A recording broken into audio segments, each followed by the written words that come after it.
Walking with J.Beau once again.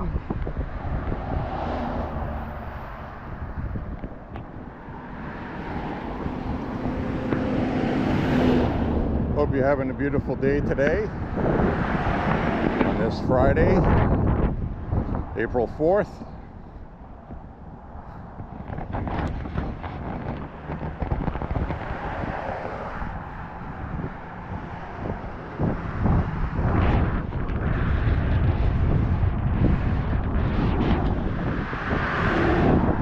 It is rather windy today, and you know I don't like walking in the wind.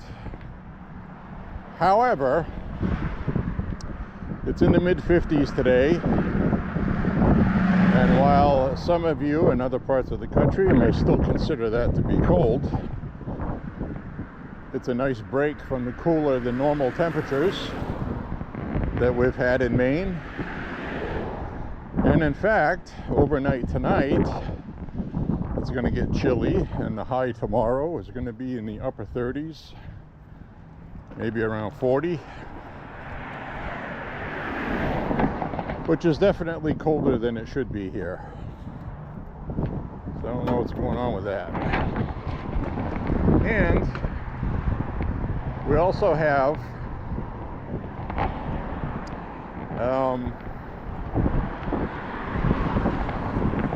you see them fixing a side of the building. We also have about 2, maybe 3 days where it's going to be cooler than it should be. We should have what we have right now today every day, 50 to 55 degrees. That's normal. So we'll get there, damn it. And we know other people in the country, you're getting nice, beautiful blossoms, cherry blossoms and everything else. I get it. But we don't get any blossoms here until probably May anyway. So, regardless,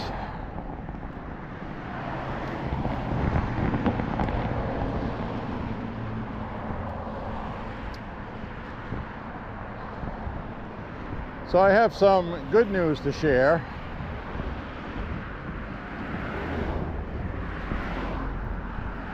The Supreme Court ruled yesterday that the FDA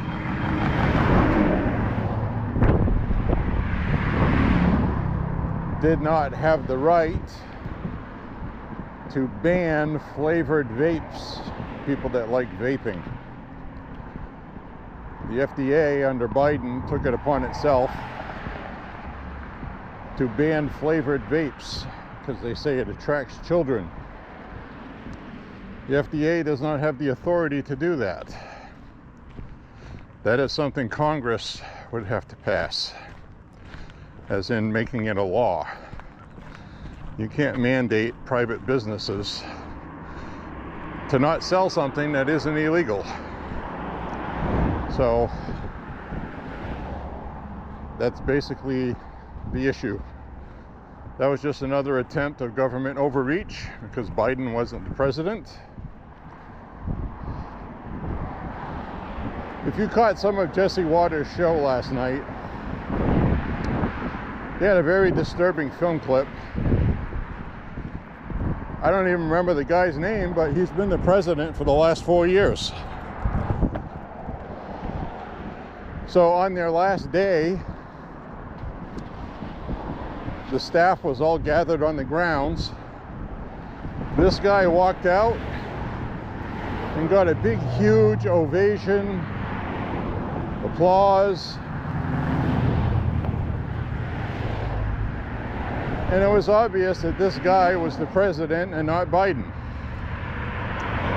And it really pissed me off, because we knew that, but now we're really starting to find that out.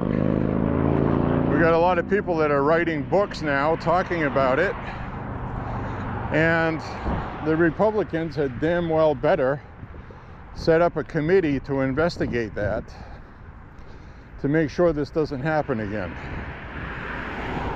Got to call all these people that work for Biden in under oath, and we need to find out what the hell happened here.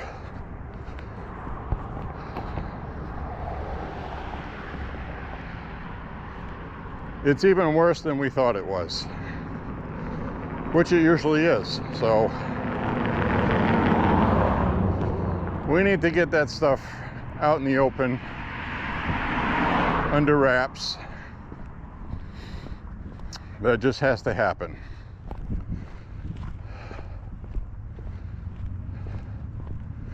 So when we get around the corner up there, I'll flip the camera around. I don't like to do it on a busy road like this because I like to watch the traffic, if you know what I mean.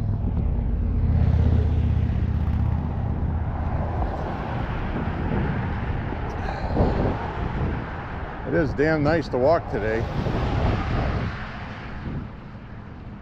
Now I realize it's about 54 degrees, but with this sunshine and I'm wearing black, it feels like it's 60 and it feels really nice. And for the first time in a long time, the wind does not feel cold.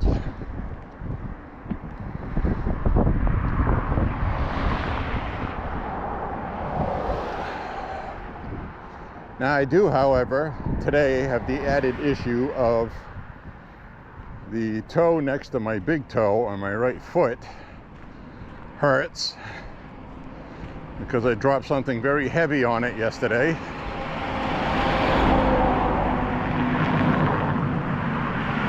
It's also why I didn't walk yesterday, combined with the fact that it was chilly, damp, it rained most of the day.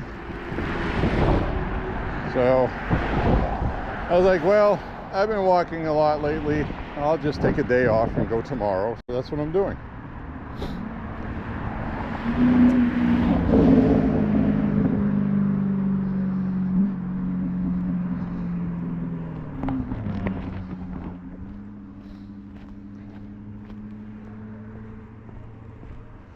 So tomorrow is range day.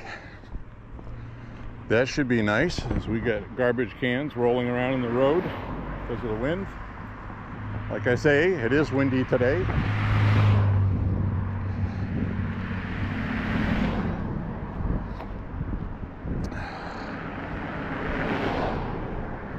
So anyway, range day tomorrow is going to be fun.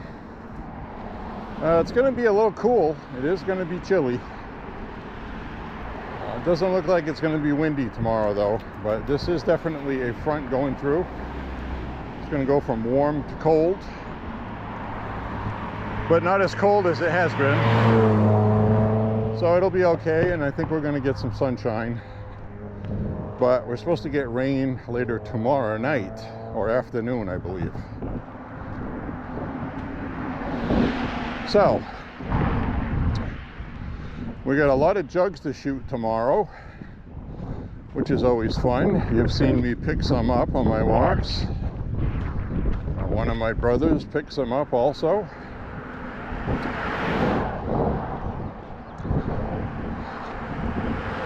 My older brother is very happy today. He actually found 200 rounds of 30 Remington, which is 30-30 Remington, a round that has been obsolete since 1999, he told me. Nobody makes it anymore. So you can only get reloaded, and that is for his Model 8. Right? That is his Model 8 from, like, I think he said 1905 or 1909, something like that. So basically it is a semi-auto. It's a semi-auto round, and it is basically a 30-30 Winchester with a different casing so you can have auto loading. Wonderful Browning invention. Pretty damn good for the turn of the century. And a 30-30 round is no joke. So this is a semi-automatic 30-30. Obviously, it's not going to take long to go through 200 rounds, and they are expensive rounds. It's like a couple of bucks a piece. So every time you shoot the gun, it's $2. And I'll get to shoot it tomorrow. So that's pretty awesome. So anyway, we got a lot of other stuff.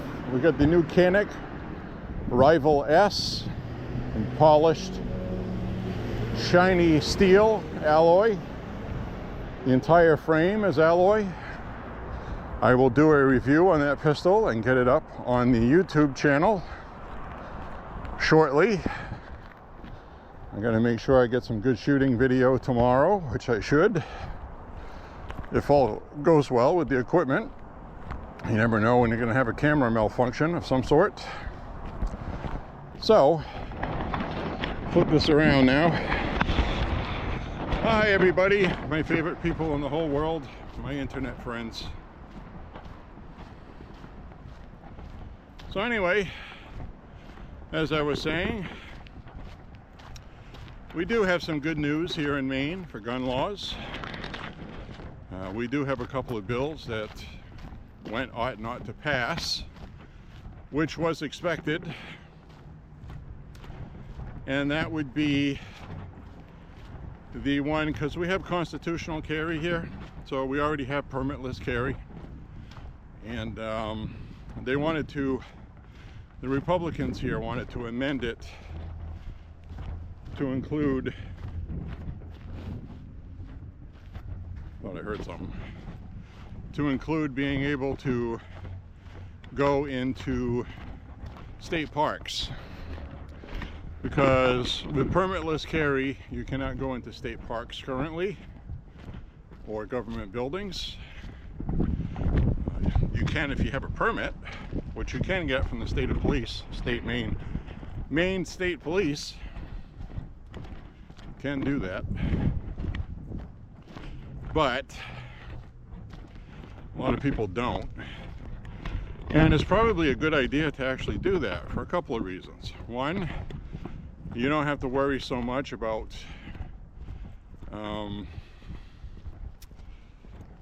what buildings you go into. Federal buildings you can't, regardless. That's, you know, unless you get some kind of special permit.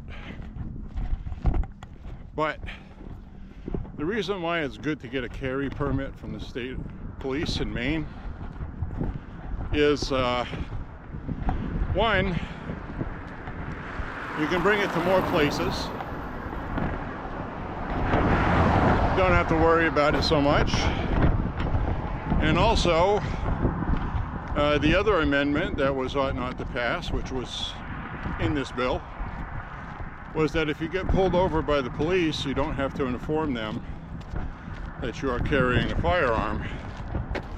And the reason why the Republicans proposed that is not to be unsafe, but because we have constitutional carry, and if you get a permit from the state police, you don't have to inform the police that you're carrying if you're pulled over. You do if you're being arrested, obviously. So, as it is right now, you get pulled over by the police and you're carrying, you have a duty by law, okay, remember this, to inform the officer that you are carrying a firearm. And how would you wish to proceed? So that gives extra cause not to be a belligerent a-hole when you get pulled over to the officer. It's never fun when you get pulled over. I've only been pulled over 3 times. Once for a speeding ticket, well actually 4 times. Once for a speeding ticket, once for almost getting a speeding ticket, and he didn't give me one because I was nice and courteous. Ended up talking about my Mustang is what happened. The other 2 times was because I had a headlight out. You drive through a small town without a headlight, you're gonna get pulled over, especially if it's a Friday or Saturday night. they're hoping for a drunk driver. They don't care about your headlight, but it's probable cause. So anyway, so no ticket for either of those also, because 2 of them for a headlight out was in the same night. Lisbon and Topsom. And if you're familiar with Lisbon and Topsom, they're both small towns, and the police are bored, and it was a Friday night. So anyway, the other thing having a permit is good for is if you're involved in a shooting. God forbid, okay? You want to avoid it, but if the day comes and you have to, it's going to look a lot better in the courtroom. When you went out of your way to get a permit to be safe, you got it from the Maine State Police, you did it responsibly, rather than having a defense of, well, anybody with a face in Maine over 18 that doesn't have a criminal record can get a firearm. Who's policing that? So you can say, well, I've had a permit to carry for whatever years, never had any issues. You get all of that on file. There's no police reports on you, and you can't get a permit if you're a criminal. So that always looks good in a courtroom, which goes along with what I've always told you. A lot of people like to customize their firearms. They like to put skulls on it, cool graphics, gun culture stuff. I'm telling you right now, you use that firearm in a shooting, they're going to use that against you in the courtroom. See, this is one of those gun nuts. This guy was itching. He had it, waiting for an opportunity to use it. Look what he's done. He's got it all decorated like it's a trophy. You have to remember, people sitting in a jury box, I've been called for jury duty twice. People sitting in a jury box, a lot of times, are chosen because they're ignorant about something. The prosecutor is trying to get a conviction because he's trying to further his career. The more prosecutions he has and convictions, he'll run for district attorney general, I mean. So they're always looking to pad their resume, like Kamala Harris did in San Francisco by locking up black people for smoking pot. So you have to remember that you're going to have a jury of your peers. And a lot of them don't know anything about firearms at all, just what they've heard on CNN. So that's why it's important to try to eliminate all these issues. I carry a very basic firearm that functions and does what I want it to. There's nothing special about it. And another important issue is the ammo you use. I use what police officers use, typically. They use different ones, different brands, but some officers do carry what I carry. And that is Spear Gold Dot law enforcement ammo, hollow points, Gold Dot. That's what they are. Gold Dot hollow points by Spear. Really good quality ammo. It'll do the job. You won't get over penetration issues and hurt innocent people. So I think in Maine you can get sued for that. Some guy attacks you, you pull out a gun, and you're using just 9mm full metal jacket. Bullet goes through their shoulder, through the head of a kid standing behind them that you didn't see because everything happened so quick. So you want ammo that's going to hit somebody and stay in their body, expand really well, rip everything apart. Sounds gross, but that's what you want. Good wound channel, and stop the threat very quickly. So You go into a courtroom and the prosecuting attorney goes, well, this is the ammo he used, and they show a picture of it, and it's some kind of weird javelin looking experimental ammo you can buy online. It's got these little swords coming out of the front or something, you know what I mean? Don't laugh, that stuff's out there. When it hits, it breaks into 8 spears, you know, that sort of thing. And it always has some kind of box that has like some cool zombie graphics on it. So how's it gonna look when you're in a courtroom and they say the defendant was using this ammo, and then they show it on the screen. Got all this menacing graphics, skulls and bloody fangs, zombie ammo. You're gonna look bad, okay? Common sense would tell you, you want to look as innocent, sweet and loving as possible. Produce a permit gotten by the Maine State Police.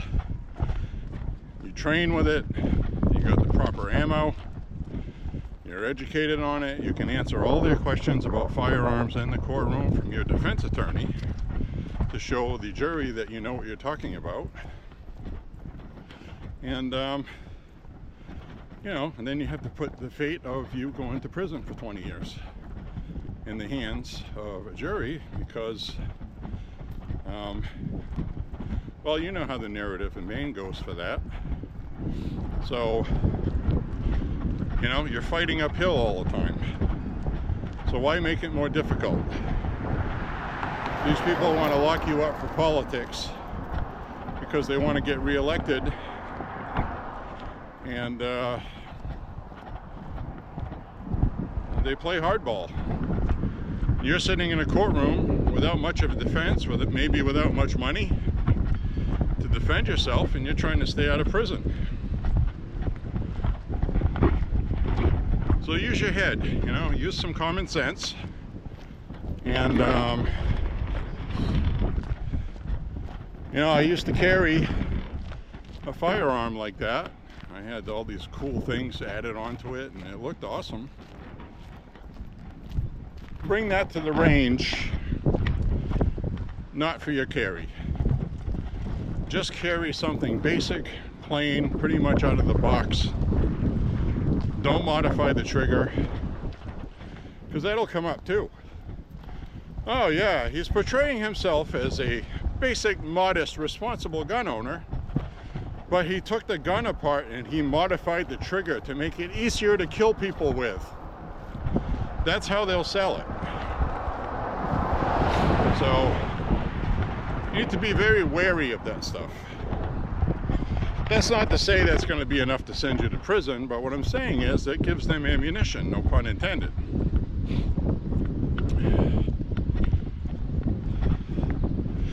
So the other bill, which has not been decided on yet, they'll get around to it eventually, is the duty to retreat law.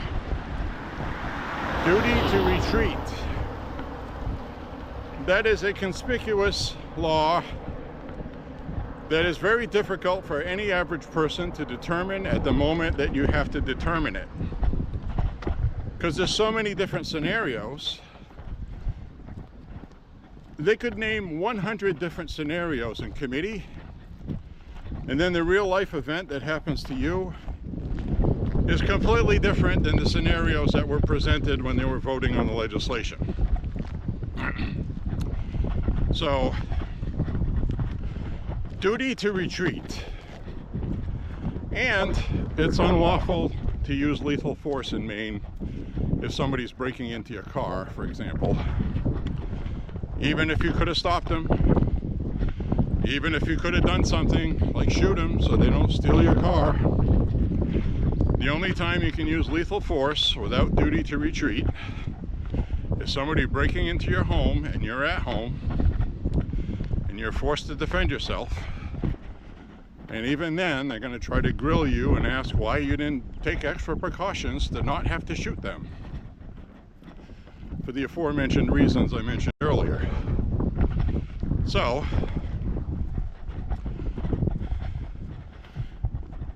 if you go into your house and somebody's already in it and they start running away, you can't shoot them.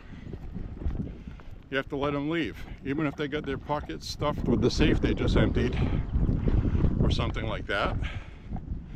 And that's why the Republicans proposed this, because the average person is not going to process all this information that quickly in a split second. Hi, how you doing, sir?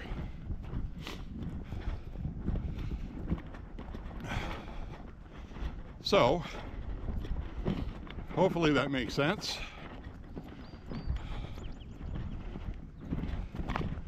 They make it very difficult for you, I guess is my point.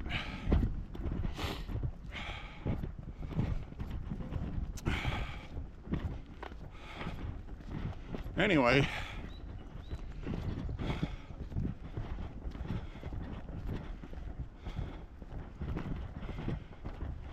yeah, we get this hill out of the way. Turn the camera around.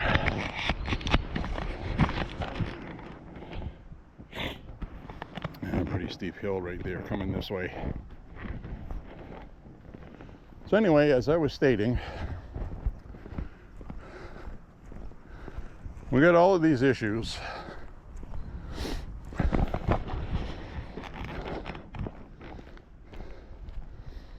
I think I just caught a whiff of maple sap. Yep.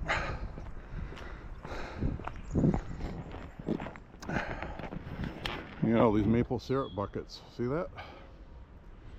They're still out there.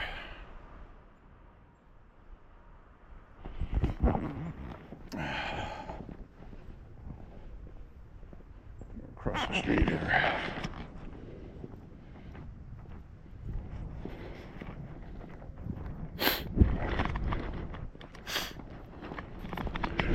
Well, we don't see any wildlife out in the field today.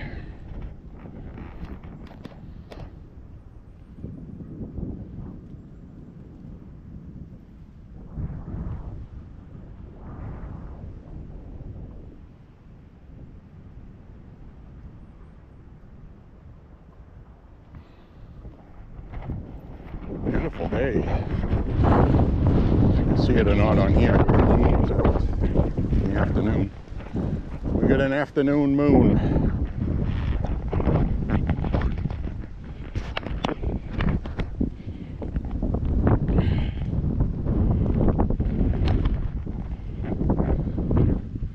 So anyway, yes, firearms. You gotta be smart. You know, you got to try to be smarter than they am, because they do this for a living. They lock people up for a living. You don't.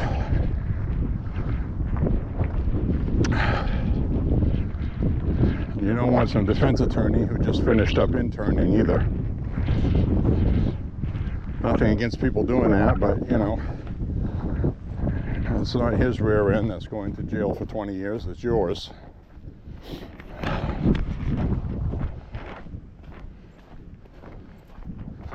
So anyway,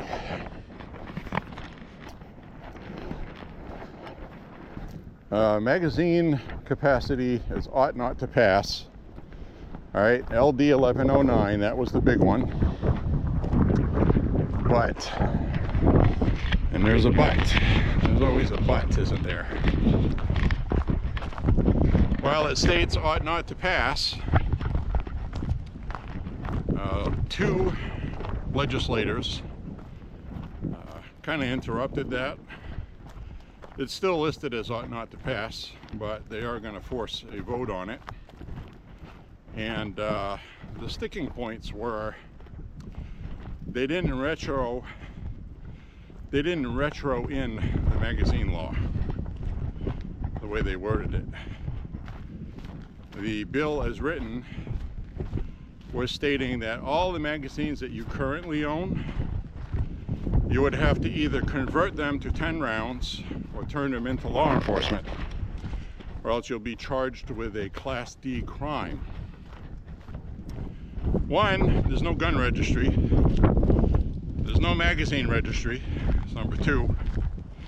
Number three, they don't know how many of these are in the state. for, they don't own firearms, so they probably assume that most other people don't either, and this won't be a problem. But apparently they found out it's going to be a big problem for a lot of Democrats that own AR-15s and assault-style rifles, which is a made-up term, by the way. It's a semi-automatic rifle. An auto-loading rifle. They like to call it things that sound military because civilians shouldn't have military hardware. That's the game they play. People, however, are educating themselves about it, mostly because of this crazy rhetoric that they hear on TV. Then they go look it up. And they're like, well, geez, that was a big exaggeration. And a lot of Democrats in Maine don't feel safe, and they bought firearms. So you're going to tell little grandma who's never owned a gun before, because of the random violence that's been happening, that she can't have what she needs to protect herself. She has to be limited to 10 rounds. Instead of, you know, the way I explained it in my letter I sent to legislators, which, by the way, I sent one to my state senator, my local representative as well, and I also sent them to all of the people that are on the gun committee. Now, if you're looking at that and say, geez, well, I don't have all that info, what do I do? Well, look up who your representative is in your district. All that information is Googleable. And as far as who is on the committee, go to the website, Gun Owners of Maine. It has all this info for you. It has all the emails. You just got to copy and paste them.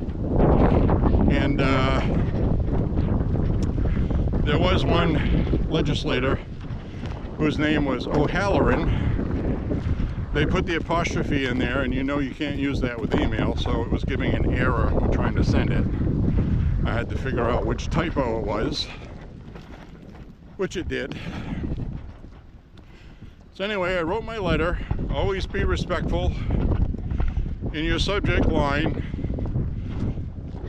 put what you're writing about. LD 1109, okay?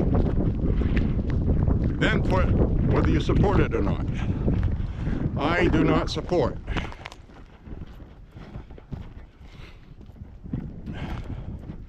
So you can list what it's about, magazine capacity, but make sure you have the LD number and whether you support it or not.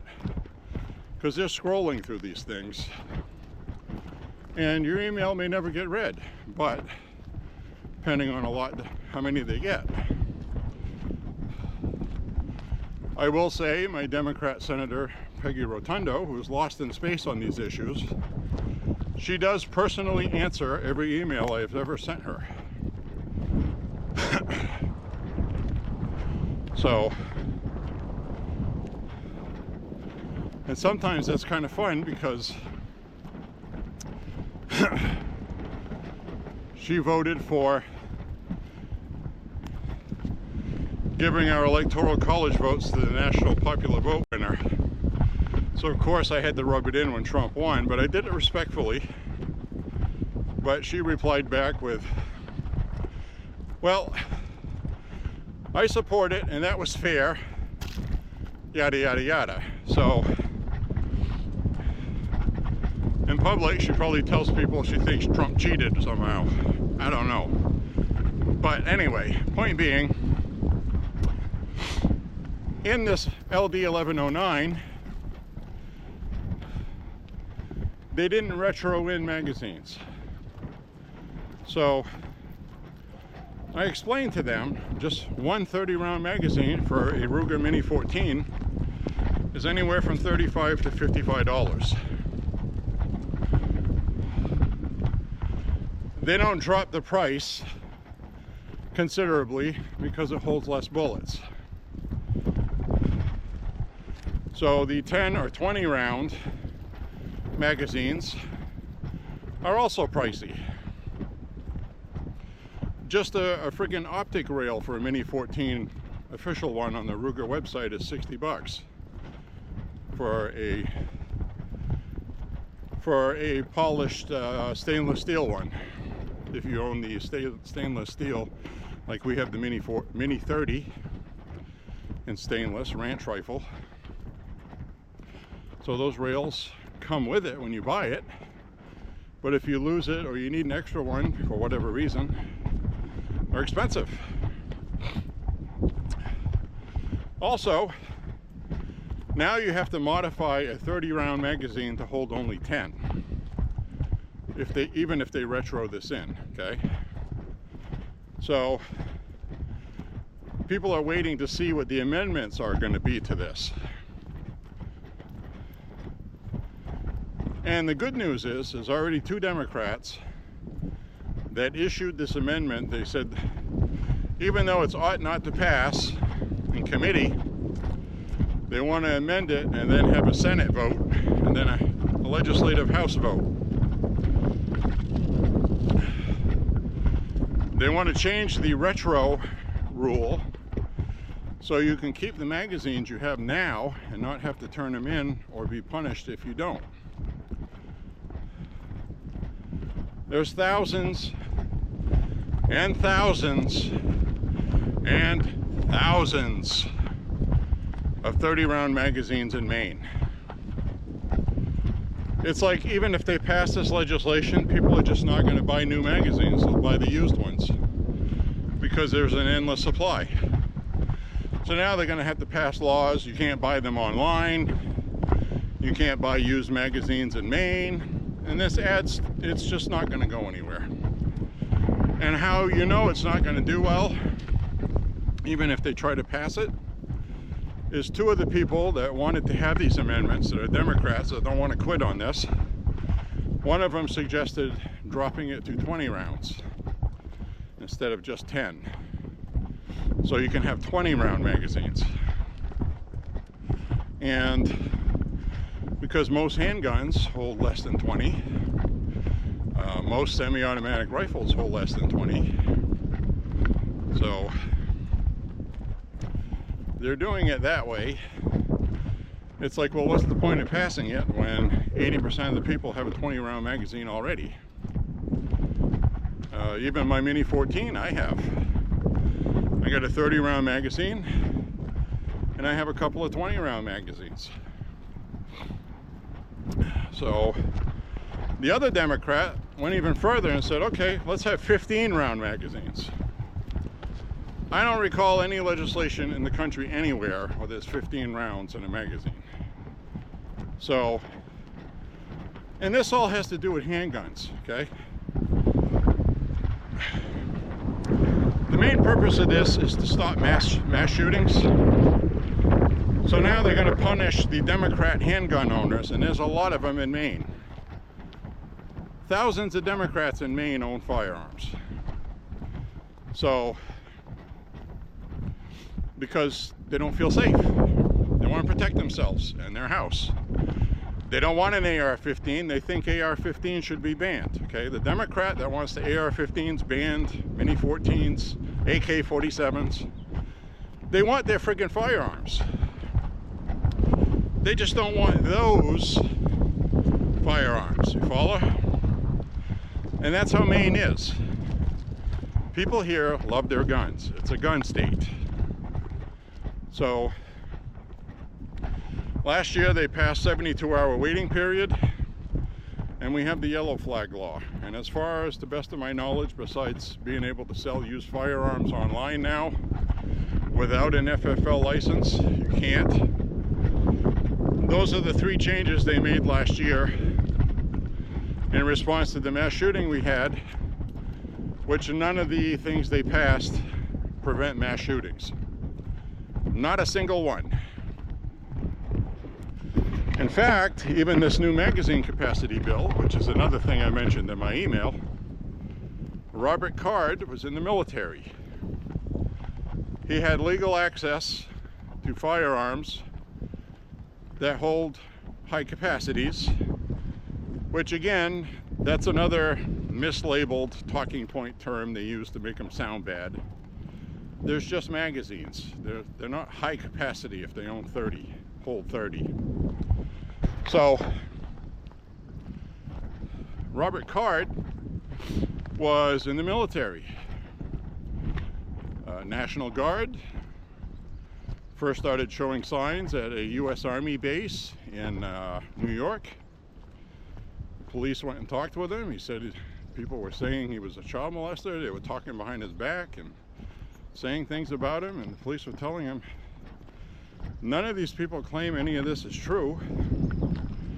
And you know, and then he started getting hostile. He started saying, you know, well, I'm trained. I know what I'm doing. I can remedy this if I really want to. Do you really want me to do that? He said that right to the police. That should have triggered Maine's yellow flag law. It didn't, because New York doesn't really, you know, it's New York. They should have made a phone call to the Maine State Police, who then could have evaluated him and perhaps done something with a judge in a courtroom. Nobody did anything, and we had a mass shooting. 18 people were killed, unfortunately. So that's part of what's driving this magazine capacity bill. And it's from a liberal Democrat out of Portland, Maine. Never owned a gun, doesn't know anything about them, which is obvious because of the rhetoric spewed. I was watching the written testimony and video testimony, which is available on the Maine government website, with Democrats saying this law is no good for this reason. What am I going to do with all these magazines I already own? Do you realize how much this is going to cost? So I just found a small can of tomato sauce. This is going to be fun to shoot. And a lot of people say, well, how can you shoot these? You know, it's going to, you know, you're wasting food. No, there's so much wildlife that goes through where we shoot. They'll eat it. They eat the watermelon stuff, they eat the cantaloupes and whatever else, lettuce, cabbage. So anyway, Democrats were testifying that, you know, this is infringing on their joy. They want to be able to carry enough ammo to protect themselves. So I mentioned in my email Robert Card, and anybody, and I exampled, I got to get into this whole thing on this walk too. You won't know what I'm talking about, but I'll get to it shortly. I'm kind of like that in the story, so bear with me. We had a 29-year-old this week who killed his mother in his car, her car, while she was driving. Shot her with a .357 revolver, killed her. Then he got out of the vehicle and had a fully loaded AK-47. He started shooting at cars going by. This is not far from where we live, okay? So, in fact, this road he did that on, we were actually on that road recently. So that very well could have been somebody shooting at us. So the argument I gave in the email after I explained that is, if I had been on that road and had to defend myself against somebody like him, you are now limiting my ability to protect myself with only 10 rounds. While this person has an AK-47. Then I proceeded to explain that if with a straight face, if you can honestly look at me and say, if we pass this legislation and make it a crime, Class D crime, that it is going to deter somebody that's crazy that wants to kill people because they might get in trouble for having an illegal magazine. Obviously, that's ridiculous. Somebody hell-bent on doing something like that is going to do something like that. whether they get a 10-round magazine, a 15, 20, a 30, or even an old Tommy gun with a 50-round magazine drum, which you can buy 50-round drums from Ruger for 9mm, certain firearms. So I told my legislators, do you honestly think somebody's going to be worried about getting charged with a Class D crime after they've killed a bunch of people? And like this guy in Sabatis killed himself afterwards. Then I explained how easy it is to modify a magazine. You can do it. It's not fun, and you have to test the reliability of the magazine, which you may or may not get right. And I'm assuming you have to block up inside the right distance and then buy a new spring for the follower. So you have to correct tension so you don't have jamming issues while you're shooting. And not anybody can just do that and get it right. I could do that. A couple of my family members could. But not everybody can do that. And they wanted to do that for handguns too. That's even more difficult. So you can see what the problems are here. And you can see why this is probably not going to pass. And it's only because Democrats here own firearms. I've talked about that so many times in the past. At some point, they're going to start pissing off their own voters. And I think that's what happened with this one. So we'll see what happens. But I don't expect it to go anywhere because LD 1109 was voted in committee as ought not to pass. Right? As written. So with that, they want to try to amend it, hoping they can get a Hail Mary vote in the Senate or the House or both by changing the capacity limit to 15 or 20 and retroing in magazines people already own, and it would have to be for new magazines. Now the problem they're going to run into with that, and the reason why this isn't going to pass, is Democrats want their firearms. They own AR-15s. They might settle for 20 rounds. They may do that, but the retro.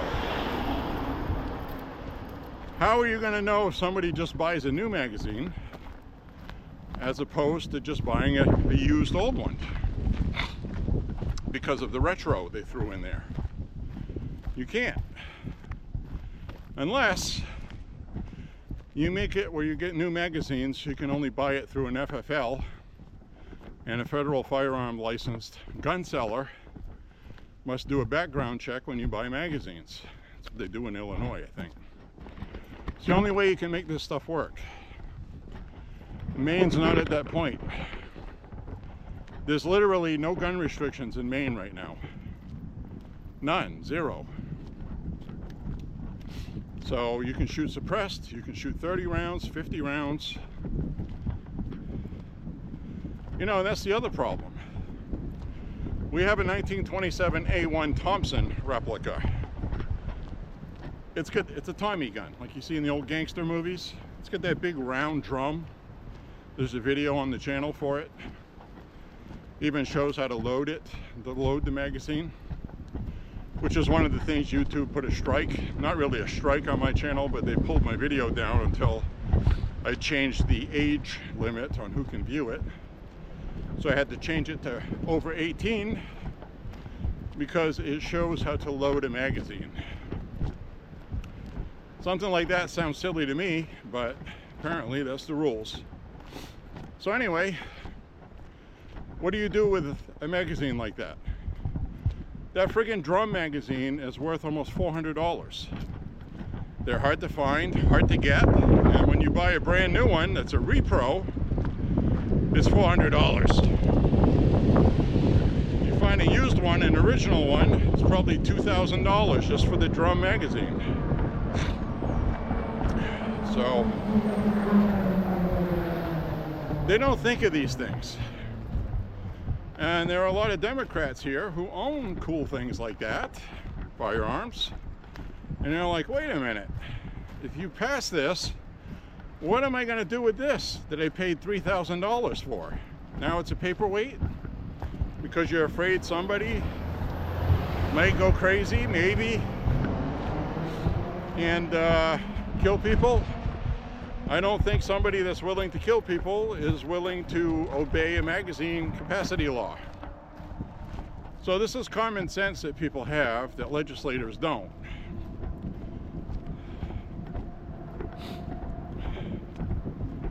Like the infamous machine gun law. They got another machine gun bill. This bill is to amend the Maine state constitution and statutes on what a machine gun is. They want to go change the Maine statutes on what a machine gun is. It's the Maine statute that was passed in the 70s. Nobody had a problem with it until now, because of the Supreme Court and their ruling on Heller and Bruin, the Bruin decision. So they were trying to say that any mechanical trigger where you pull the trigger once, it fires, and then you release the trigger and it fires again. It's a binary trigger. You get 2 shots for every single trigger pull. What was argued with the Supreme Court was that it turns a gun into a machine gun, and the Supreme Court said no, it doesn't. So, because of the definition of machine gun nationally on the federal level, so you can buy binary triggers. Maine wants to ban binary triggers using the Maine machine gun definition, which the Maine machine gun definition is any firearm that shoots multiple projectiles with a single trigger pull. And the reason why the governor vetoed that when it did pass last year is because when you buy double-aught buck for your shotgun, you pull the trigger, one single trigger pull, 9 projectiles come out of your barrel. That's multiple projectiles. So Janet Mills was like, I'm going to veto this because you're potentially turning a shotgun into a machine gun. So she didn't say this in any statement, but basically it would make the Democrats look like the laughing stocks they are. And that was starting to make national news on its own. Governor in Maine, will she sign turning a shotgun into a machine gun? So that goes down in the category where the Democrats who came up with these bills don't know what they're talking about, literally. I'm not saying it to be insulting. I'm saying it that they are literally ignorant and illiterate about firearms. So Janet Mills was forced to veto that bill so it wouldn't become law.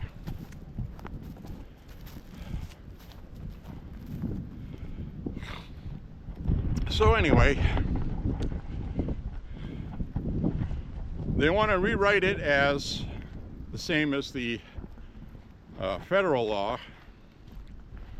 They want to change the wording of it so they can pass that here, and it's not going to pass again.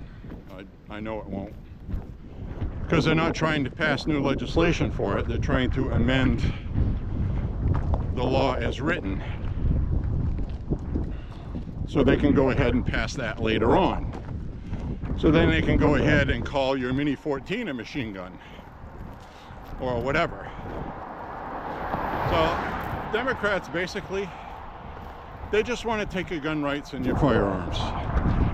They come at you and say they're not doing that, but they do. It's the same thing where they want you to force you to drive an electric vehicle, and let's say, okay, well, we'll force you to drive one. Now we're going to force you to drive with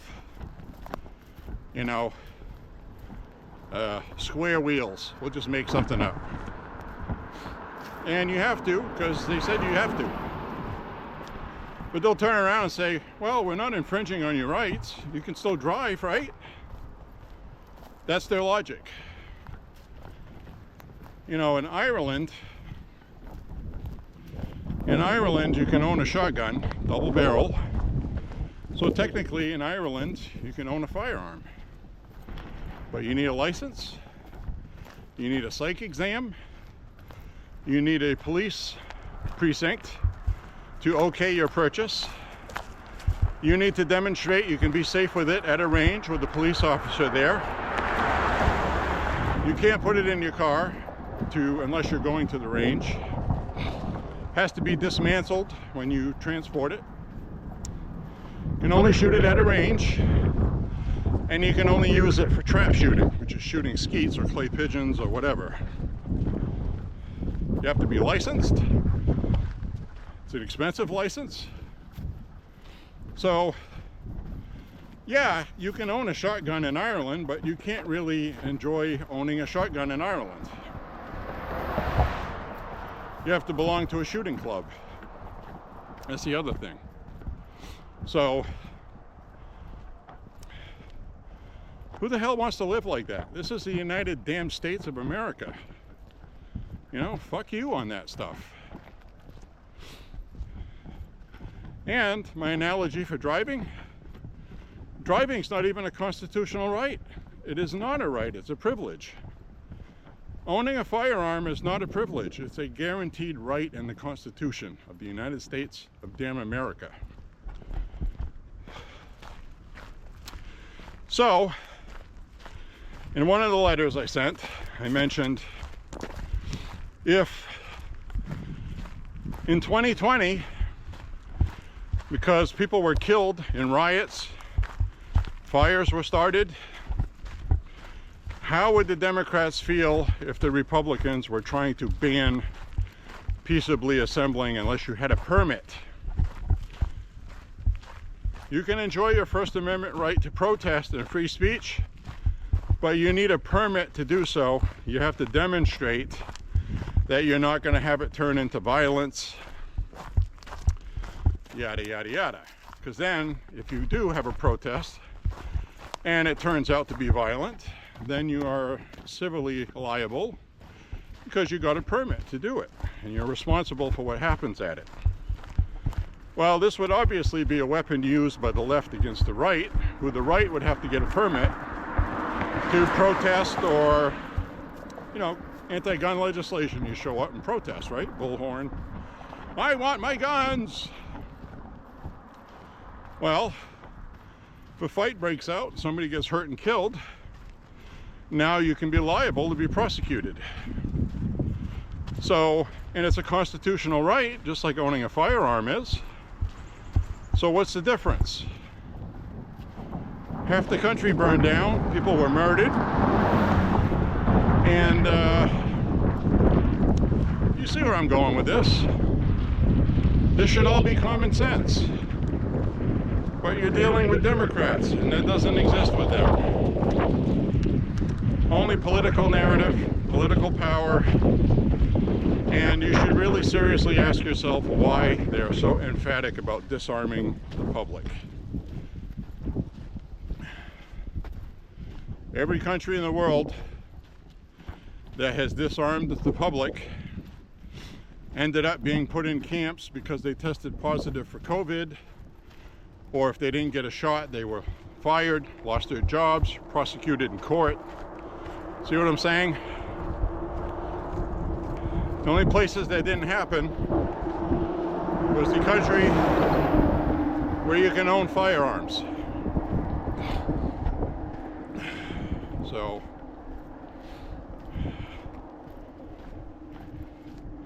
anyway, let's get on to what happened in Sabattis this week. A 29-year-old male shot and killed his mother. According to family members that were interviewed, this guy who shot and killed his mother had been getting agitated and worked up all day long. Family members were getting annoyed. He was showing signs of mental trauma. They knew he had mental issues, okay? We have a yellow flag law here in Maine. So, speeding. So, we are waiting for more information. Sabattis is a small town, okay? There's not very many people, just a handful, 1,000. It's a small community. Small police force. I'm sure somebody on the police force knew this guy had problems. Now, what I want to know is why Maine has a yellow flag law that once again was not enacted if somebody knew something. So anyway, he got agitated, and I'll add that this guy owns, according to what I read in 2 or 3 news articles, he owns many firearms, okay? He owns a lot of them, or has access to them, one or the other. 29 years old, legal adult, no criminal record. So that's the story on that. Now, how do you legislate against that? I mean, insanity. You can't. But the yellow flag law is there for a reason. I think it's a good law. It's not a red flag law. There's a difference.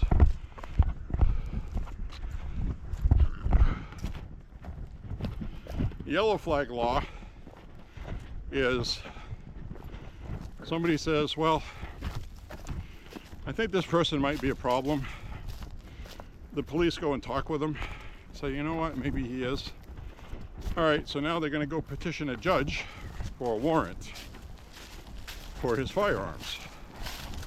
So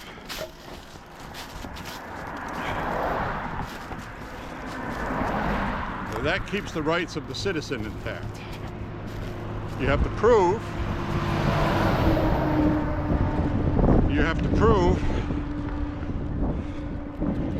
in a courtroom from either a psychologist or law enforcement that this person should not have firearms. And the judge can sign off on it. And they go confiscate his firearms, his or hers. So this guy ends up in a car with his mother after being agitated. They said the family members had stated his mother was the only one that was ever able to calm him down when he was upset like that. So that tells me they knew he had an issue to begin with. Well, why was he still allowed firearms? Why was he not reported with the yellow flag law? For his own good as well, you know? The guy's dead now. I'm sure his family members loved him anyway. Now his mother's dead, he's dead, and he shot 2 other people. But he shot at 3. Thankfully, it's not the busiest road in Maine. But after he killed her in the car with a .357 revolver, which I made a point in the email to mention, it may have been a 6 or 7 round revolver. In other words, you can still kill somebody with a low capacity firearm.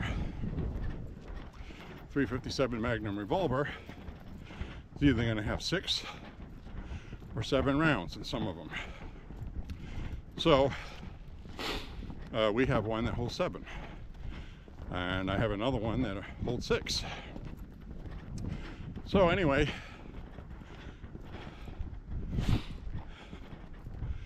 he ended up getting out of his vehicle with an AK-47, firing shots at vehicles.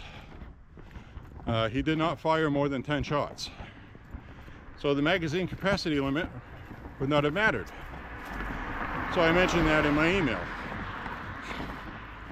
He shot at 3 cars, And he probably thought he killed a couple people in those cars because they pulled over because they were shot. They pulled over and called 911. That's how they knew something was happening down there. This just happened a couple, 3 days ago. And like I said, it's a part of Sabatis from Lisbon on Route 9 where it meets King Road. It's called Webster Corner. Everybody's familiar with it. Everybody's driven on it. So that literally could have been me or anybody else. And that bothers me that I would have been limited to just 10 rounds in my handgun that I always have with me. So, you know, I'm carrying a handgun right now because it's legal in Maine, and my magazine holds 14 because it's 40 caliber. So I carry 14 plus 1, and when I carry my 9mm, that's 18 plus 1. And I want to have that available to me for somebody that has an AK-47. Now I'm a good shot with the pistol, 50 yards. You know, shooting further out at somebody with an AK, if it's 100 yards, you're probably not going to hit him. You'll get his attention though, and you'll just be wasting shots hoping you hit him, which, depending on the situation, may be the good option to do. So anyway, this guy ended up shooting 2 people. He shot 3 vehicles, wounded 1 person who didn't die. 2 people, shot 2 people that didn't die. AK-47, probably was using full metal jacket rounds, probably went right through. Still a nasty round, okay? But if they were soft points, that'd be a lot different. Anyway,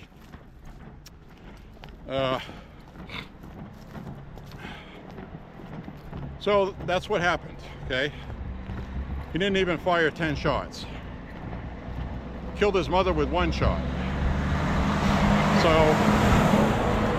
you know, what do you do with that? I mean, he did shoot up one of the cars with a few holes, but I'm under the understanding he was around 10 shots somewhere. So, you know, magazine capacity is not going to fix crazy. It's not going to save any lives. You know, you push a button, the magazine falls out, and you put in another one. It's like a fraction of a second.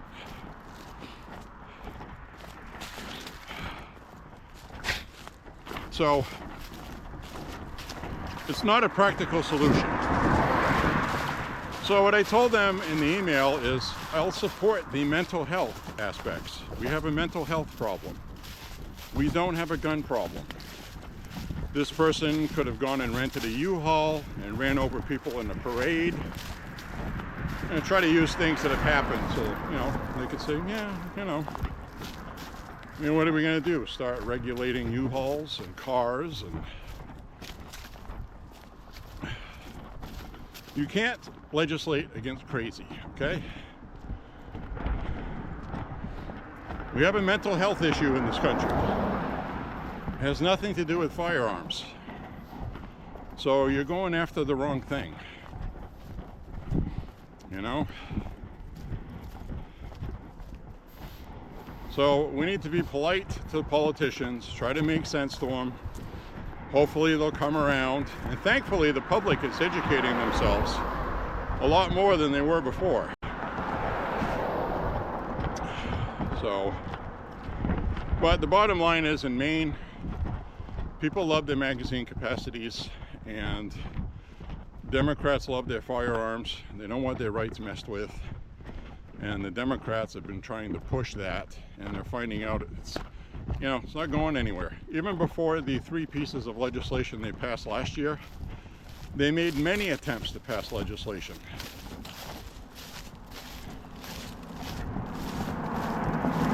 They feel that they can exploit the mass shooting that happened, and now we just had that incident in Sabatis. And we had another incident last year where somebody was shooting at cars on the highway.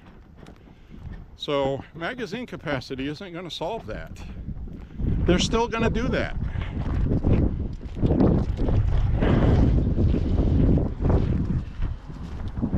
So anyway, it was in committee as ought not to pass. They want to amend it with 2 amendments, trying to get a vote on it in the Senate, hoping it will pass, which, you know, theoretically it could, but I don't think it's going to, because when you see 2 Democrats trying to say, well, okay, maybe 20 rounds, well, another one says, well, maybe 15, now maybe we can compromise. That means it's not popular with the Democrat voters. That's what that means. So I think this isn't going to go anywhere again. And this isn't the first time they've tried to pass magazine capacity. Last one was Angus King, when he was with Maine as governor. He tried to then as well. And Democrats just don't want to hear it. It's like Democrats inherently know that, you know, that is not the problem. It's a mental health issue. Everybody knows it. But that doesn't help them politically, you know. Screaming about firearms, and Republicans are doing this. They're putting people's lives at risk. That's more political capital they can use. So, anyway, I'm going to turn this around now. Somebody walking their dog here.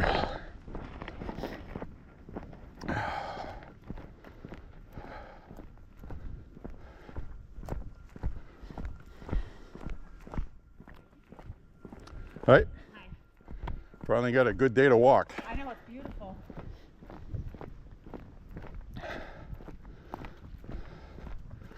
So anyway, I don't think that's going to go anywhere. I just don't. Which is good. But you can see how bad they want it. They're not willing to give it up yet.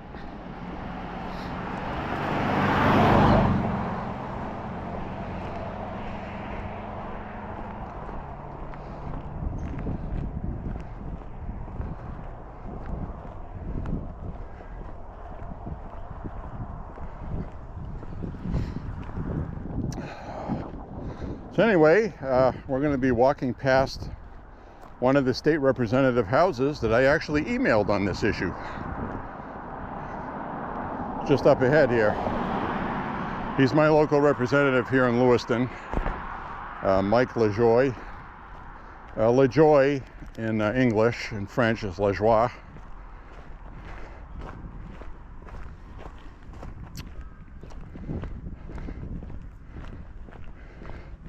He's one that just barely won. He barely won his re-election. He was going to retire.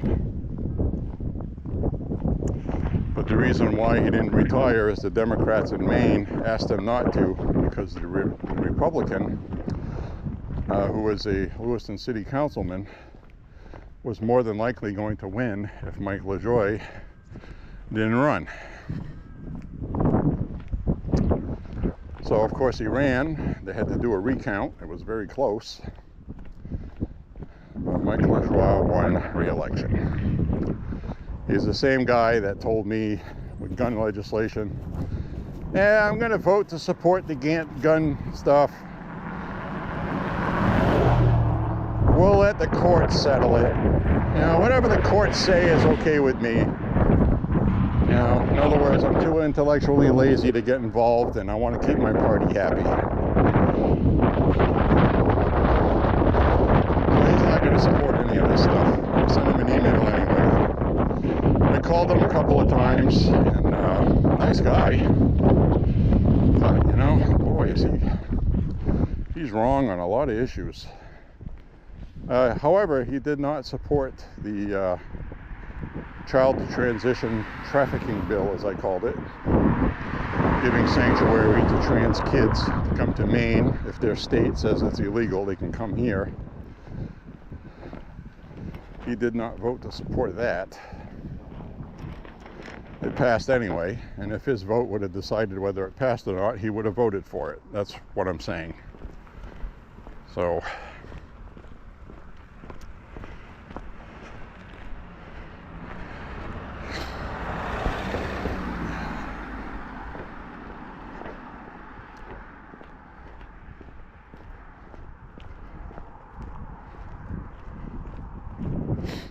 anyway, coming up towards the end of the walk shortly. Been an interesting one. I didn't know it was going to be a discussion all on firearms today. Seems like a lot of other stuff going on, but hey, we're running out of walk, so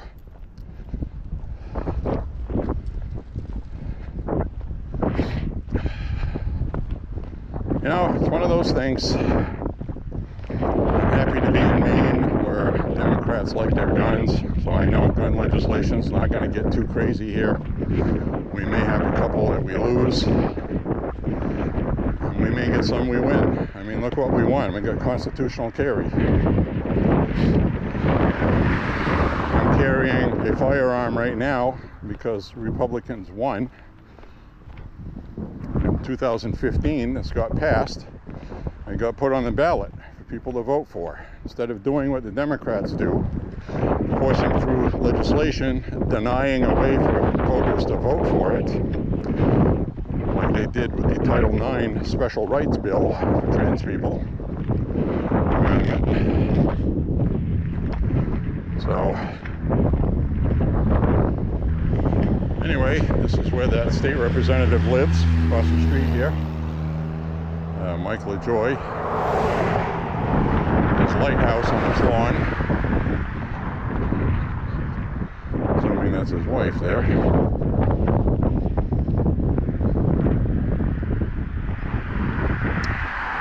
So anyway, sent them an email expressing my...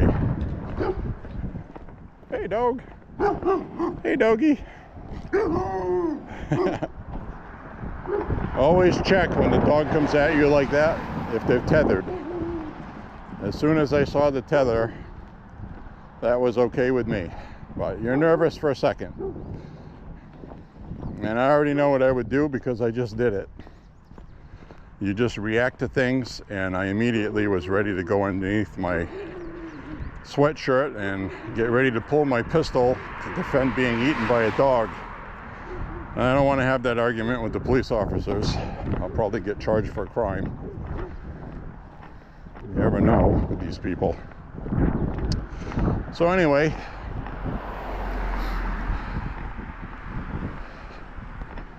I'll walk on up this way. Probably be pretty close to battery running out. Get more battery life, shorter battery life when the sun is very bright, because whatever it is for software in here has to do more work to fix the exposure and all that stuff. So it shortens the battery life a smidge.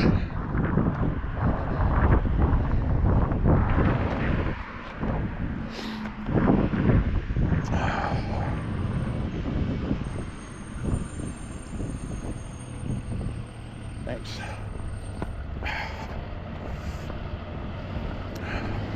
Thank you. Whew.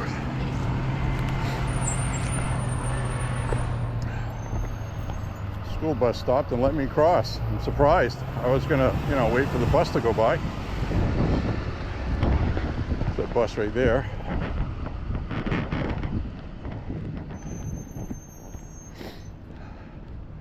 School's getting out, looks like. You got all the parents lined up here picking up their kids. And that's the other thing, Let's say, I'm walking by right now and somebody starts going crazy with a firearm. What do? It'd be nice to have people around that can take care of it.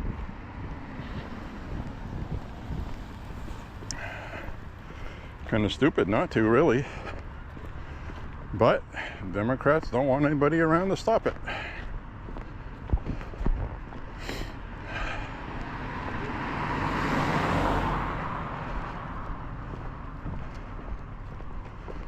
So we're coming up to the end of the walk up ahead here. I'll turn the camera around, say my goodbyes.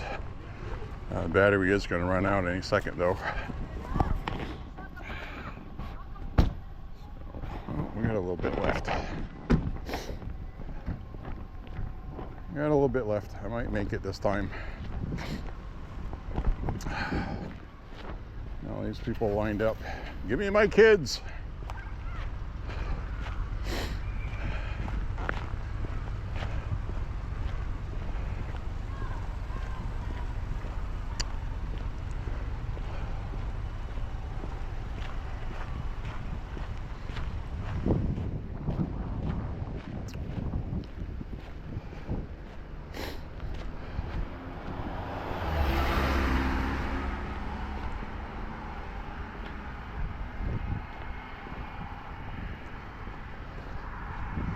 So anyway, I do hope you enjoyed the discussion today. And then the school bus coming up here. I'll sign off when we get past these cars. Will the battery make it? Place your bets, folks. I do have another battery, but I'd have to stop and change it. That can be annoying. Turned out to be a beautiful day today, about 55, 56, maybe a little warmer. And I actually have less of a sweat going today than I did the other day when it was really cold. Now, why would that be? Well, I'm wearing less layers. I'm only wearing a long sleeve shirt, a t-shirt, and my hoodie.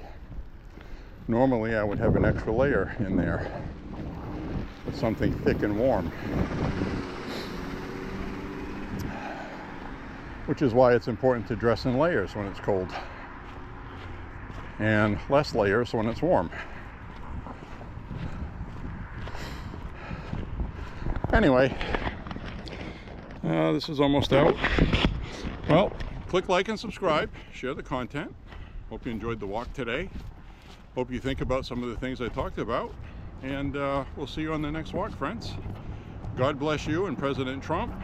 Say a prayer for the country and President Trump. I was going to talk about tariffs and all kinds of things today, but I got sidetracked with important stuff with firearms. So we'll catch the other stuff on the next walk. See you on the next walk, friends. God bless you, and God bless America. God save the Republic.